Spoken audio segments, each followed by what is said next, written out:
इंद्र ने कहा, राजन, आप संपूर्ण कर्मों को समाप्त करके घर छोड़कर वन में चले गए थे। अत नहुष पुत्र ययाति, मैं आपसे पूछता हूँ कि आप तपस्या में किसके समान हैं? ययाति ने कहा, इंद्र, मैं न तो देवताओं एवं मनुष्यों में तथा न गंधर्वों और महर्षियों में ही किसी को ऐसा देख रहा हूँ जो तपस्या में मेरे समान हो, अर्थात मैं तप में अद्वितीय हूँ।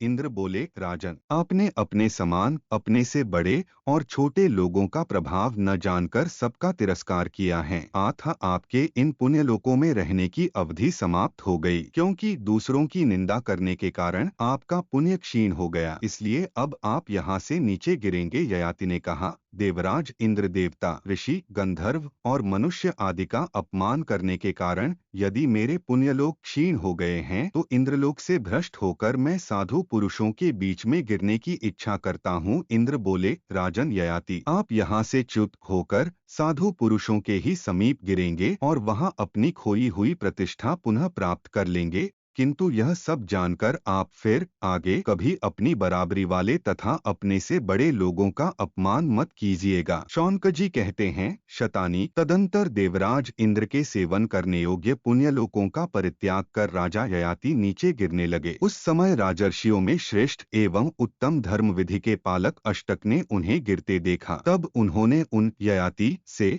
इस प्रकार कहा। अष्टक ने पूछा, इंद्र के समान सुंदर रूप वाले तरुण पुरुष आप कौन हैं? आप अपने तेज से अफ्रीकी भांति देदीप्यमान हो रहे हैं। मेघरूपी घने अंधकार वाले आकाश से आकाशचारी ग्रहों में श्रेष्ठ सूर्य के समान आप कैसे गिर रहे हैं? आपका तेज सूर्य और अग्नि के सदृश है। आप अप्रमेय शक्तिशाली जान पड़ते हैं। आपको सूर्य के मार्ग से गिरते देख हम सब लोग मोहित आश्चर्यचकित होकर इस तर्क वितर्क में पड़े हैं कि यह क्या गिर रहा है। आप इंद्र, सूर्य और विष्णु के समान प्रभावशाली हैं। आपको आकाश में स्थित देखकर हम सब लोग अब यह जानने के लिए आपके निकट आए हैं कि आपके पतन का यथार्थ कारण क्या है। हम पहले आपसे कुछ पूछने का साहस नहीं कर सकते और आप भी हमसे हमारा परिचय नहीं पूछते कि हम कौन हैं, इसलिए मैं ही आपसे पूछता हूँ। मनोरम रूप वाले महापुरुष, आप किसके पुत्र हैं और किस लिए यहाँ आए हैं? इंद्र के तुल्य शक्तिशाली पुरुष, आपका भय दूर हो जाना चाहिए। अब आपको स्वर्ग से गिरने का